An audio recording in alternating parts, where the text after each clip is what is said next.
Alexa pour Rebel News et au moment où nous enregistrons ce reportage, il est dimanche après-midi. Seulement quelques heures se sont écoulées depuis une opération militaire majeure menée à Jalisco, au Mexique.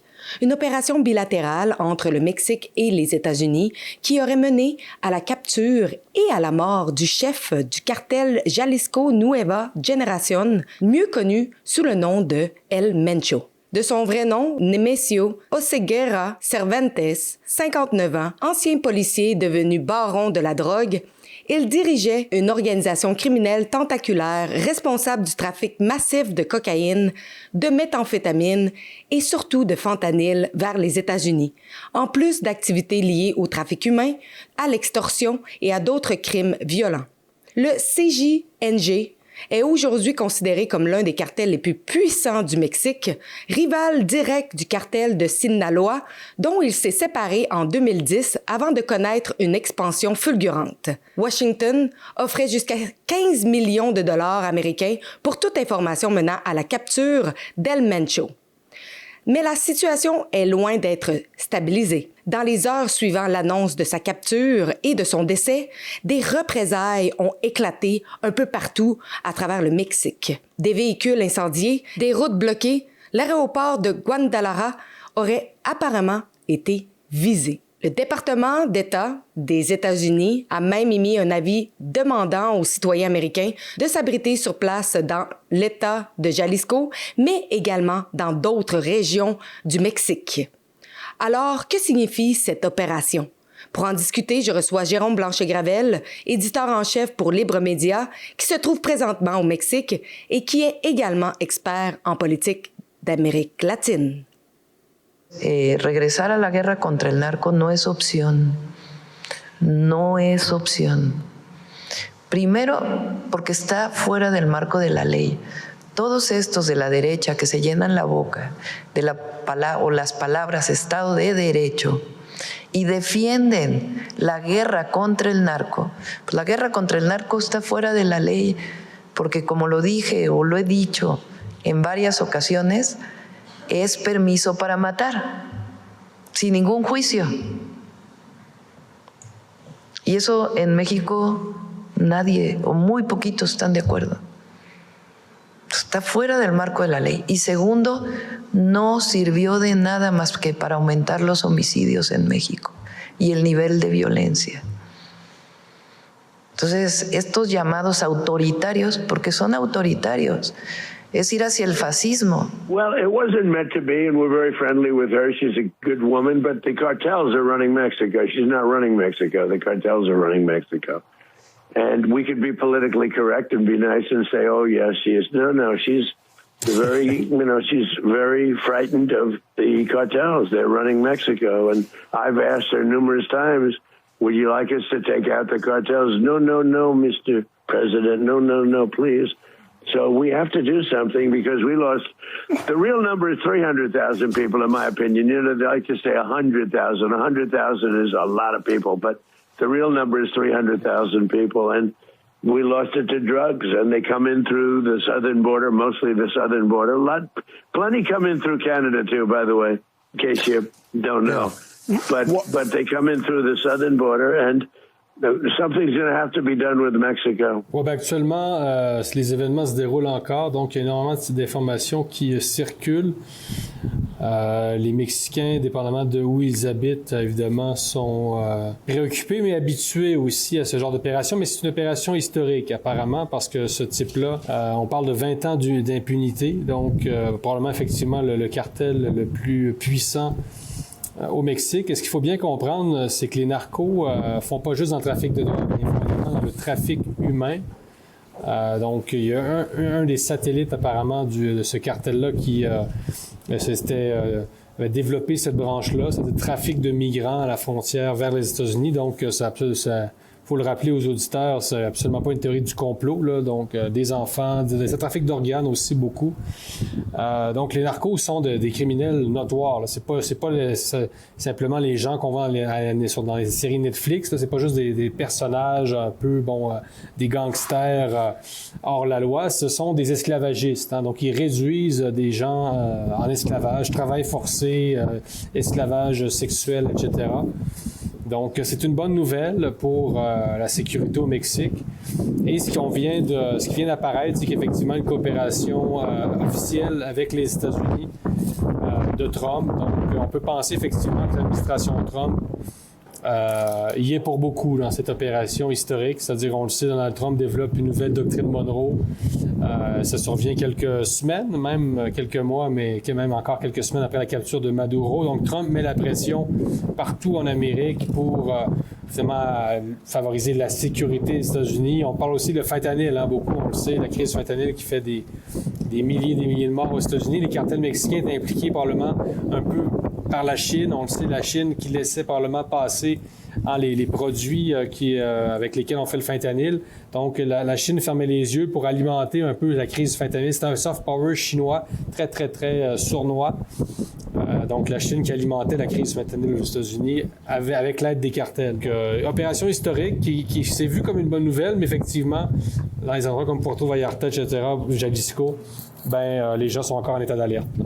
Est-ce qu'on risque d'en voir davantage d'autres actions de ce genre, une rétaliation justement du cartel par rapport à ce qui s'est passé?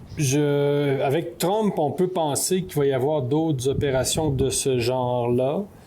Après, comme je disais tantôt, c'est déjà un exploit. Là. C'est-à-dire parce que il faut bien comprendre aussi que l'administration actuellement au Mexique, celle de Mme Claudia Sheinbaum, qui est la présidente, est une administration réputée pacifiste. Hein. Donc, la politique de Morena, depuis 2018, Morena, c'est le parti de gauche qui a pris le pouvoir avec Andrés Manuel López Obrador, ça a toujours été ce qu'on appelle en espagnol abrazos no balazos. Ça veut dire des câlins et non des balles. Donc, ça a été une politique finalement de non-intervention dans la guerre au cartel. Donc, on a laissé faire, une politique de laisser-faire, finalement, qui est appliquée par le gouvernement mexicain depuis 2018 et qui n'a pas fonctionné, malheureusement. Après, c'est très compliqué parce que vous savez, quand un gouvernement en Amérique latine se met à faire la guerre au cartel, les cartels, souvent, répondent avec des moyens presque militaires. Donc, il y a une escalade qui se crée. Donc, on peut comprendre les gouvernements latino-américains de vouloir éviter une escalade qui crée encore plus de violence, etc. Mais malgré tout, c'est ça n'a pas fonctionné, pas du tout. Et donc, c'était quand même un succès de l'administration Trump que d'avoir forcé l'administration d'AMLO, finalement, en fait, son héritière, Mme Sheinbaum, de l'avoir forcé à finalement intervenir enfin avec la force nécessaire. Donc, c'est quand même, encore une fois, c'est encore l'ombre de Donald Trump. C'est un succès de Donald Trump, d'une certaine façon. Et je pense qu'il va falloir que les analystes l'admettent. Enfin, au Québec, on va voir ce qui sort de nos analystes, mais Trump connaît des succès sur le plan géopolitique. Mm-hmm. Justement, est-ce que vous pensez que sans Trump, ça aurait pu être possible, ce type d'opération? Non, je pense pas que ça aurait pu être possible dans le sens où pas de cette envergure-là. Et on a appris, on y revient, que les États-Unis ont collaboré étroitement à cette opération-là. Donc, bon, évidemment, un échange de renseignements. Sur le plan technique, on ne sait pas encore exactement les détails, là. Mais sans Trump, non. Avec Biden et AMLO, il y a encore quelques années, je pense qu'on n'aurait pas envisagé cette opération-là, parce que quand même, on est devant des représailles quand même importantes, donc évidemment beaucoup de choses, des bâtiments incendiés, mais plutôt symbolique pour l'instant, donc une sorte de grogne, comment dire, une sorte de rébellion un peu adolescente des cartels qui se mettent tout à brûler parce que leur chef est décédé, quelque chose d'un peu adolescent dans tout ça, là. Ça fait penser un peu aux émeutes, enfin, dans les cités, là, mais enfin, le parallèle n'est pas exactement bon. Mais non, je pense que c'est la pression des États-Unis qui a fait la différence. En enlevant le chef, est-ce que ce cartel pourrait tout simplement continuer malgré tout avec un nouveau chef? Oui, bien c'est sûr que les cartels, c'est un hydre. Hein? C'est-à-dire, vous coupez une tête, il y en a 8 qui apparaissent, malheureusement. Donc, c'est évidemment, c'est pas la fin du narcotrafic au Mexique, c'est pas la fin du narcotrafic en Amérique latine. Puis le grand paradoxe, c'est que les cartels mexicains sont armés par des armes américaines. Hein? Donc, ça fait des années qu'on le dit. Donc, toutes les armes qu'ils utilisent, même des fois de calibre militaire, sont fabriquées aux États-Unis. Récemment, on a appris que, justement, ce cartel-là avait des armes qui étaient destinées à l'armée américaine. Donc là, c'est sûr que pour les Américains, c'est pas tout à fait cohérent. D'un côté, laisser passer des armes par la frontière, et d'un autre côté, vouloir vaincre les cartels, c'est pas une politique qui est cohérente. Ça, le Mexique le rappelle aux États-Unis depuis des années. Donc, c'est compliqué, puis c'est la question des routes. Hein. C'est-à-dire, par où passe la cocaïne? C'est toujours ça la question. Depuis que les États-Unis avaient fermé la route maritime, la cocaïne devait passer par le Mexique pour être acheminée aux États-Unis. Donc, c'est ça qui a transformé le Mexique finalement en pays aussi dangereux. Hein. C'est quand le Mexique est devenu la route de la cocaïne. Donc, c'est sûr que si la cocaïne trouve d'autres chemins, peut-être que le problème va se déplacer. Mais c'est pas facile. Hein. Vraiment, avoir le Mexique à la frontière des États-Unis, c'est un défi majeur. Les Canadiens n'ont pas idée, en fait, de cette pression permanente-là, d'avoir un État en partie failli avec des groupes paramilitaires, c'est-à-dire les cartels qui sont équipés souvent. Puis El Mencho était réputé pour ça. Il y a une fameuse vidéo très connue qui avait circulé il y a quelques années où El Mencho avait fait défiler carrément des tanks. Là. C'est une vidéo célèbre qui avait fait sensation, mais au Mexique, pas dans le bon sens du terme. Donc, vraiment, c'est ça, des gars qui avaient des équipements militaires et qui étaient vraiment disposés, étaient motivés à contrôler le territoire entier. C'est encore le cas. Donc, c'est pas la fin du narcotrafic, mais peut-être qu'il va y avoir une reconfiguration qui va être quand même plus favorable à assurer les intérêts américains et mexicains en termes de sécurité. On sait qu'il y a eu un avertissement, là, justement, pour les voyageurs qui sont américains de ne pas sortir de où ils sont pour se mettre en sécurité. Mais est-ce qu'il y aurait peut-être des chances qu'ils s'en prennent justement à des voyageurs américains juste parce qu'ils savent que c'était une action qui a été collaborative entre le Mexique et les États-Unis? C'est une hypothèse qu'il faut peut-être envisager. On sait que c'est déjà arrivé que des cartels exécutent des ressortissants d'autres pays. Après, ça dépend. Hein, quels ordres vont être donnés finalement à tous ces voyous? Ça dépend de leur vision des choses.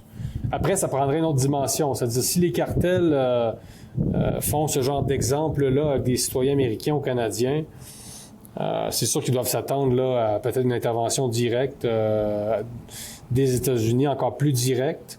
En même temps, ils sont très audacieux. Hein? Les narcos, c'est des gars qui n'ont rien à perdre. Les gars boivent 2,40 par jour. Écoutez, c'est une autre vision de la vie. Là.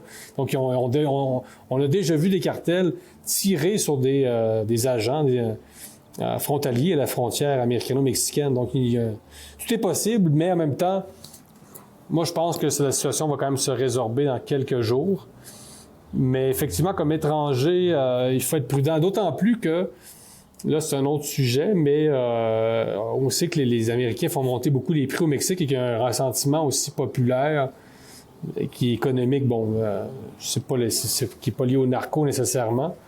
Et peut-être que c'est pas la meilleure période, effectivement, pour les Occidentaux au Mexique. La única forma de solucionar un problema que ya existe de inseguridad es con fuerza, con la fuerza del Estado. Que yo lo he dicho en otras ocasiones, todo Estado es más fuerte que sus grupos criminales presentes en su territorio. No hay Estado que no pueda contra los criminales. Si un Estado no vence a la criminalidad es porque el Estado es cómplice o porque partes del Estado son cómplices. Una vez el Estado se libera de la complicidad con la delincuencia y va con fuerza hacia los criminales, los vence.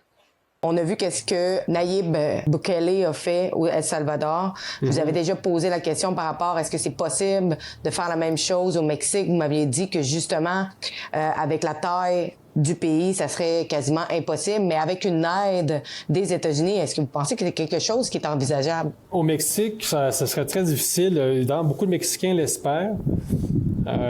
Qu'il y ait un président qui ait cette même politique cette main de fer. Mais c'est ça, c'est deux réalités. Le Salvador, qui, je pense, ne dépasse pas 8 millions d'habitants, et le Mexique, qui est à 130 millions sur un territoire immensément plus grand. Donc, c'est beaucoup plus compliqué de contrôler une grande population sur un grand territoire qu'une petite population sur un petit territoire. Donc, je pense qu'une bouquelisation de la sécurité au Mexique, parce que c'est un scénario qu'on a envisagé ailleurs, en Équateur, par exemple. C'est un terme qui revient. Là. Bukele est à la mode, finalement, chez les dirigeants latino-américains. On observe ce qui se passe au Salvador. Mais est-ce que c'est réaliste? Puis le Mexique est une fédération aussi, donc comme au Canada, c'est-à-dire le Mexique, c'est les États-Unis du Mexique, le nom officiel, un des noms officiels avec la République mexicaine. Donc, c'est très décentralisé d'une certaine façon. Donc, comment rallier tous ces gouverneurs à une même vision très ferme, à cette même volonté de répression des cartels? Ça va être beaucoup plus compliqué qu'au Salvador, où un type agit là, sur un territoire très concentré, une population beaucoup plus petite. Donc, moi, je vois mal comment on pourrait appliquer la même politique au Mexique. Es importante que sepan que se mantiene de todas maneras el día de hoy un centro de mando, una coordinación nacional, en donde está el secretario, están los 3 secretarios, sus equipos, la Secretaría de Gobernación para estar en coordinación con todos los gobiernos de los estados. Quiero hacer un reconocimiento especial a la Defensa Nacional, al general Ricardo Trevilla Trejo, al Ejército Mexicano, a la Guardia Nacional, a la Fuerza Aérea. Realmente México tiene fuerzas armadas extraordinarias. Qu'est-ce qui explique que ce cartel-là a pu prendre de l'ampleur, s'installer un peu partout, de pouvoir s'imposer à ce niveau-là, opérer dans plusieurs États du Mexique sans impunité? Qu'est-ce qui l'explique? Beaucoup de choses. Hein? C'est une économie à part entière, hein, le narco-trafic. Donc, même la ville de Guadalajara, justement, où l'aéroport serait censé être paralysé. Mais apparemment, la télé elle nous dit que c'est en cours, hein, que les vols continuent à décoller, les avions continuent à décoller. Je pense qu'il y a un peu de désinformation, là, c'est un terme que j'utilise pas beaucoup, mais actuellement, il y a énormément d'images qui circulent. Donc, on a vu des scènes un peu d'attentats à l'aéroport de Guadalajara. Mais en même temps, la télévision officiellement nous dit non, tout est beau. Donc, je pense qu'il y a des images, il y a certaines images qui circulent qui sont fausses. Il faut encore se méfier à chaque fois. C'est la même chose avec la capture de Maduro. Il y a beaucoup d'images fausses aussi. Donc, est-ce que les cartels eux-mêmes diffusent des fausses images? Est-ce que le gouvernement mexicain en diffuse? C'est possible aussi. Donc, toujours évidemment une guerre des récits. Está circulando mucha información falsa en redes sociales y grupos de WhatsApp. Incluso imágenes manipuladas y generadas con inteligencia artificial que no corresponden a hechos reales y que son compartidas miles de veces. Esta desinformación genera miedo que se propaga con facilidad. Qu'est-ce qui explique cette emprise du narco au Mexique à ce niveau-là? Mais d'abord, cette fameuse politique du gouvernement mexicain de gauche, là, de Morena, donc c'est se laisser faire, évidemment, a nettement contribué à l'essor, plus qu'à l'essor, à la consolidation des groupes narcos. Donc c'est sûr que à partir du moment où vous ne réprimez pas les criminels vont proliférer. Donc, c'est très, très simple. Donc, il faut venir à des recettes éprouvées, c'est-à-dire réprimer le crime en évitant une escalade qui me mène à encore plus de violence. C'est le défi. Mais c'est sûr que vous ne pouvez pas simplement fermer les yeux sur tout ça. Mais c'est très compliqué. Les liens sont infiniment complexes. Les imbrications sont inimaginables. Les degrés de corruption sont inimaginables. Donc, évidemment, l'administration mexicaine elle-même est soupçonnée en partie d'avoir peut-être des liens avec au moins un cartel. Est-ce qu'on peut même diriger au Mexique en ayant les mains, en étant blanc comme neige? parce que peut-être que c'est impossible hein, sur le plan pragmatique, c'est-à-dire peut-être que les jeux d'alliance sont très, très complexes. Et c'est ça, une économie à part entière et le laisser-faire aussi des États-Unis, il ne faut pas l'oublier, c'est-à-dire qui consomme la cocaïne, c'est Hollywood, c'est New York, etc. Donc c'est sûr qu'à partir tant et aussi longtemps que les Américains vont sniffer de la coke à gogo, écoutez, la demande est américaine, là, donc c'est sûr que c'est un travail aussi des Américains d'arrêter de sniffer de la coke aussi et donc, il y a un laisser-faire américain. Donc, oui, Trump, mais on vient juste d'avoir le scandale Epstein. Donc, tout ce que les Américains, que les Occidentaux ont laissé faire, donc c'est les élites qui non seulement consomment des enfants, mais de la cocaïne. En tout cas, le contraire est plus choquant. Mais vous voyez ce que je veux dire. Donc, on peut pas penser non plus que les pays occidentaux, eux, sont totalement innocents. Donc, forcément, les Américains ont une part de responsabilité dans le narcotrafic. Là. Qu'est-ce que les Mexicains, vous pensez, veulent? Est-ce qu'ils sont pour cette opération-là en collaboration avec les États-Unis pour justement faire en sorte d'éradiquer des têtes influentes de ces cartels-là? Les Mexicains sont extrêmement meurtris, évidemment, par la violence. Ils n'en peuvent plus de la violence. Il y a eu beaucoup de disparus. Donc, les cartels sont à l'origine aussi, disons-le, de 300 000 personnes disparues. Donc, c'est pratiquement la ville de Québec qui a disparu. Donc, encore là, comme je vous dis, esclavage forcé. Donc, ce sont des groupes que tout le monde déteste, évidemment, dans la société. Donc, une grande partie de la société mexicaine va se réjouir de la capture de ce criminel. Ça fait aucun doute. Après, c'est toujours la question du respect de la souveraineté du Mexique. Donc, là, les Mexicains sont très fiers. Ils sont très nationalistes aussi, plus que les Canadiens. Donc, ils veulent pas non plus que, évidemment, ils veulent garder le contrôle de leurs institutions. Bon, ils ont quand même pas mal déjà perdu le contrôle avec justement la corruption. Mais il y a toujours ce discours-là un peu ambivalent. C'est-à-dire, Sheinbaum joue beaucoup là-dessus, la présidente. C'est-à-dire, elle répète, le Mexique est un pays souverain. Nous ne permettrons pas aux Américains de s'ingérer directement. Mais on vient d'avoir une opération bilatérale, donc on a compris que les Mexicains avaient cédé finalement un peu à la pression américaine. Mais pour revenir à la population, à part la population là, du Jalisco qui actuellement va subir les contre-coups de ça, je vous dirais, les gens se réjouissent toujours finalement de l'élimination d'un narcotrafiquant. Qu'est-ce que les gens devraient faire, ceux qui sont en ce moment au Mexique en vacances? Ouais, rester chez eux pour le moment, puis ne pas emprunter les routes terrestres. Surtout, c'est vraiment le conseil que je leur donnerais. S'ils doivent passer d'une région à une autre, d'un État à une autre, s'il y a des vols, prendre l'avion.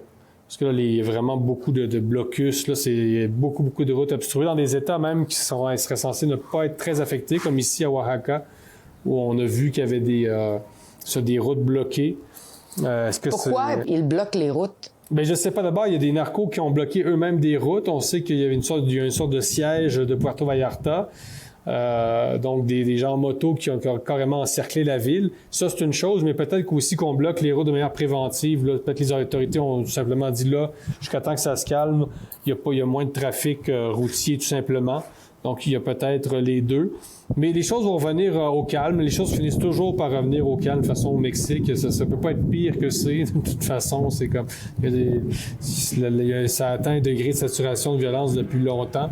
Donc, d'après moi, il va y avoir un impact assez limité sur le tourisme. C'est ça, là, les Québécois découvrent actuellement un peu la face cachée, le côté sombre du Mexique. Il était temps, disons, là. Donc, est-ce qu'il va y avoir moins de demandes dans les hôtels de Cancun, etc. dans les prochaines semaines? C'est possible. Donc, mais là, il y a Cuba aussi qui n'est plus une destination possible. Donc, d'après moi, la République dominicaine devrait avoir une augmentation de demande. Plus de Cuba, plus de Mexique, quelques semaines, ça va être la République dominicaine qui va remporter la mise. Parce qu'Air Canada suspend ses vols jusqu'à maintenant là, pour aller au Mexique. C'est plus prudent. C'est plus prudent. Puis, je vous dis, je reviens, les informations sont assez contradictoires. Donc, d'un côté, on dit que l'aéroport de Guadalajara est carrément pris d'assaut par les narcoterroristes, sans reprendre la terminologie de Trump. Et d'un côté, les médias, nous, officiels à la télé, nous disent non, les vols, les gens partent, ça décolle à toutes les minutes. Donc, il faut que On va savoir plus dans les prochaines heures. N'oubliez pas que vous pouvez soutenir notre journalisme à rebelfieldreports.com. Si vous désirez, comme vous le savez, nous recevons aucun argent du gouvernement. Donc, si vous voulez nous faire un don, vous pouvez le faire à rebelfieldreports.com. Merci en avance.